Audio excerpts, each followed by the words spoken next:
வாருங்கள் நேர்களே, அனைவரையும் கோகுலம் ஜோதிடம் அன்புடன் வரவேற்கிறது.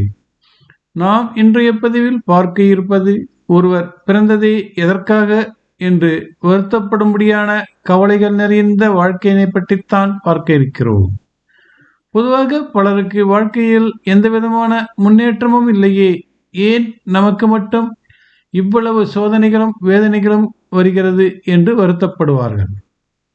ஒரு சிலருக்கு அருகில் உள்ளவர்கள் விரைவாக முன்னேறி கொண்டிருக்கும் பொழுது நாம் மட்டும் ஏன் எந்த விதமான முன்னேற்றமும் இல்லாமல் இருக்கின்றோம் என்ற கவலைகள் வந்து போகும். உண்மைதான், ஒரு சிலர் வேகமான முன்னேற்றம் வாழ்க்கையில் காண்கிறார்கள்.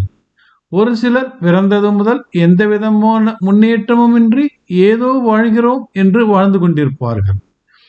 இது எதனால், இந்த அமைப்பானது ஏன் ஏற்படுகிறது? அதனை ஜாதகத்தில் கிரகங்கள் எப்படி சலனமற்ற அமைப்பினை வெளிப்படுத்துகிறது என்பதை இப்பொழுது பார்க்கலாம் வாருங்கள். உதாரண ஜாதகம். இவர் பிறந்தது தனுசு லக்னம். லக்னத்தில் செவ்வாய் ராகு, கும்பத்தில் புதன், மீனத்தில் சூரியன் சந்திரன், மேஷத்தில் சுக்கிரன், ரிஷபத்தில் குரு, மிதனத்தில் கேது, துலாத்தில் சனி. இவர் தனுசு லக்னத்தில் பிறந்தவரானார் என்பதால் யோகர்கள் செவ்வாய் புதன் இருவரும் வலிமையாகவே அமர்ந்திருக்கிறார்கள். இவருக்கு ஸ்ரீ கணபதி யோகமான அமைப்பு கிடைத்திருக்கிறது. ஸ்ரீ கணபதி யோகம் எப்படி அமைந்திருக்கிறது என்பதை இப்பொழுது பார்க்கலாம். லக்னாதிபதியான குரு 6ஆம் இடத்தில் ரிஷபத்தில் சுக்கிரன் வீட்டில் அமர்ந்திருக்கிறார். சுக்கிரன் மேஷத்தில் செவ்வாய் வீட்டில் அமர்ந்திருக்கிறார். செவ்வாய் தனுசுவில் குருவின் வீட்டில் அமர்ந்திருக்கிறார். ஆக குரு, சுக்கிரன், செவ்வாய் மூவரும் இணைந்து ஸ்ரீ கணபதி யோகத்தினை தருகிறார்கள். இவர் பிறந்த தனுசு லக்னத்திற்கு சனி உச்சம் பெற்றிருக்கிறார். பார்க்கும் பொழுது ஒரு நல்ல ஜாதகம் போல்தான் காணப்படுகிறது. ஆனால் உண்மையில் வாழ்க்கையில் எந்த விதமான முன்னேற்றமின்றி எதிலும் ஈடுபாடின்றி வாழ்ந்து கொண்டிருக்கிறார். யோகங்கள் ஏன் இவருக்கு உதவிட முன் வரவில்லை? இவர் பிறந்த லக்னம் வலுவிழந்ததால் ராகு லக்னம் உதவிக்கு வந்துவிடும். ஆனால் இவருக்கு லக்னமும் ராகு லக்னமும் தனுசுவாகவே வருகிறது. எனவே இவருக்கு யோகம் கிடைத்தால் மிகுந்த அதிர்ஷ்டசாலியாக இருப்பார். ஆனால் இவர் துரதிர்ஷ்டசாலியாக வாழ்ந்து கொண்டிருக்கிறார். ஏன், எதனால்? வாருங்கள், கண்ணை மூடிக்கொண்ட யோகங்களை பொழுது பார்ப்போம். முதலில் லக்னத்தின் அதிபதியை பார்ப்போம். குரு லக்னாதிபதியாகி 6இல் மறைந்தார். இந்த அமைப்பானது பின்னடைவினை தரும் அமைப்பாகும். தனுசு லக்னத்தின் மற்றொரு ராகு லக்னத்தின் கடும் பாவியான சுக்கிரன் வீடேறியதால் கடுமையான பின்னடைவினை சந்திக்க நேரிடுகிறது.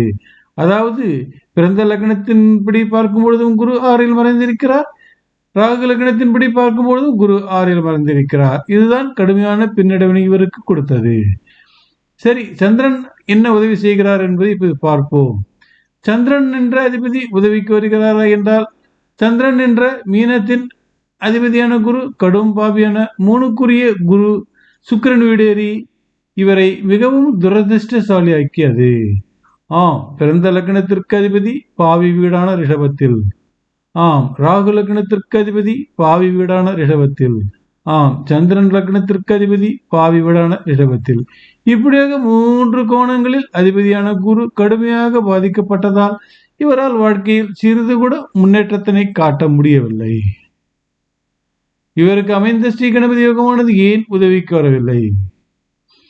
இவருடைய ஸ்ரீ கணபதி யோகமானது 1, 6, 5 வீடுகளுக்கு இடையே ஏற்பட்டிருந்தாலும் குருவிற்கு 8இல் செவ்வாயும் குருவிற்கு 12இல் சுக்கிரனும் அமர்ந்திருப்பது ஸ்ரீ கணபதி யோகத்தின் வலிமையினை குறைத்து விடுகிறது. ஸ்ரீ கணபதி யோகமானது 1, 6, 5 வீடுகளுக்குள் இருந்தாலும் குரு, செவ்வாய், சுக்கிரன் மற்றொரு ஆதிபத்திய வீடுகளை பாருங்கள். அதாவது ரிஷபத்திற்கு விரையும் மேஷம், மேஷத்திற்கு விரைய மீனம், இப்படியாக விரைய பாவமாக அமைந்த கிரகங்கள் இவருக்கு உதவிட யோசிக்கவே இல்லை என்பதுதான் உண்மை. தனுசு லக்னத்தின் 8ஆம் சந்திரன் நன்மையினை தரமாட்டார். எனவே சந்திர லக்னத்தின் வழியாக பலன்களை பார்க்க முடியாது. பிறந்த லக்னாதிபதி குரு 6இல் மறைந்து வலுவிழந்ததால் பிறந்த லக்னம் உதவிட முன் வரவில்லை.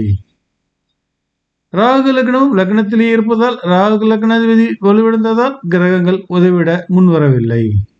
இப்படித்தான் நேர்களே, கிரகங்கள் வலுவிழந்தால் வாழ்க்கை கட்ட வேண்டிய பயணம்தான். வாழ்க்கையில் முன்னேற்றம் காண்பதற்கு யோகங்கள் வலிமை பெற்றிருக்க வேண்டும். யோகங்கள் நல்ல கிரகங்களோடு தொடர்பு ஏற்பட்டிருக்க வேண்டும்.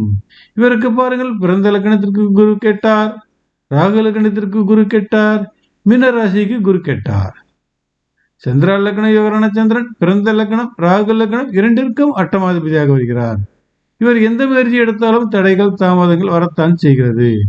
இதனைத்தான் துரதிர்ஷ்டசாலி யோகம் என்கிறோம். நன்றி, வணக்கம். மீண்டும் பிறிதொரு பதிவில் சந்திப்போம் நேயர்களே.